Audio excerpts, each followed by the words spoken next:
What's up, VIPs? Derek here, back with another video, and I thought I'd come outside and just kind of have a casual talk with you guys. So pull up a virtual seat and let's have a quick conversation. And today I want to talk about depending on sighted people. All too often when you lose your sight, it can be very hard because you have to become dependent on people, especially sighted people. Now look, sighted people are not the enemy, and though this video is not about that, I just wanted to kind of point that out, that they're not the enemy. But being dependent on a sighted person isn't necessarily a terrible thing. Yes, it sucks that they have to drive you around. Yes, it is terrible that they had to read the menu to you at a restaurant. And it's hard because you feel like you're less than them now. You're less of a person because you can't see as well as this sighted person. But never before did you equate your value to being sighted the way that they were sighted. And we've talked about value before on this channel. And so the thing about it is, being dependent on a sighted person isn't a terrible thing. Now look, if you're being dependent on them for every single thing, like if you won't even get out of bed and you're making them do everything because you're depressed, that can get to be a bit difficult. However, there are situations where you just need a sighted person. You have to have a sighted person drive you to the store, whether it's your friend or an Uber or whatever the case is.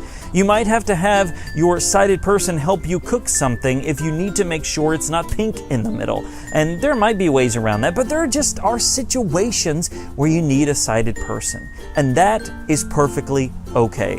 I just want to encourage you that if you're having struggles depending on other people, don't freak out about it. Don't worry about it so much, because you know what? At the end of the day, you have skills that you offer that are completely not sight related that somebody will come to you for. Somebody will come to you and be dependent on you for the knowledge and skills that you have that are not sight related. And so just because you have to be dependent on a sighted person for certain things doesn't mean you have to be dependent on a sighted person for everything. That's just not how your life is going to be. Maybe early on you're a lot more dependent than you would be normally. It's kind of like raising kids. When they're 2, they're a lot more dependent than when they're 20. And so when you first lose your sight, you're probably more dependent than 20 years down the road.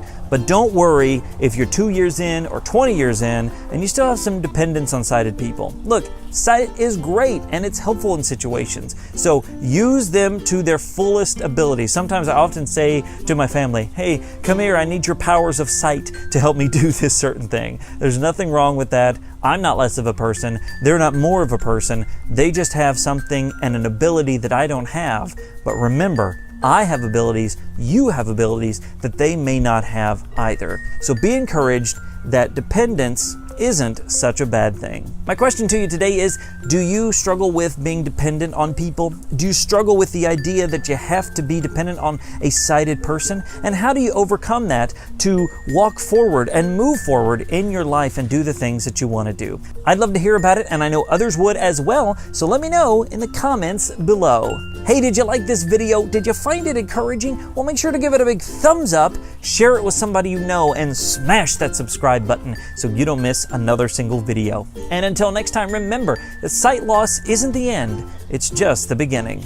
My name's Derek Daniel from lifeaftersightloss.com, and I'll see you in the next one.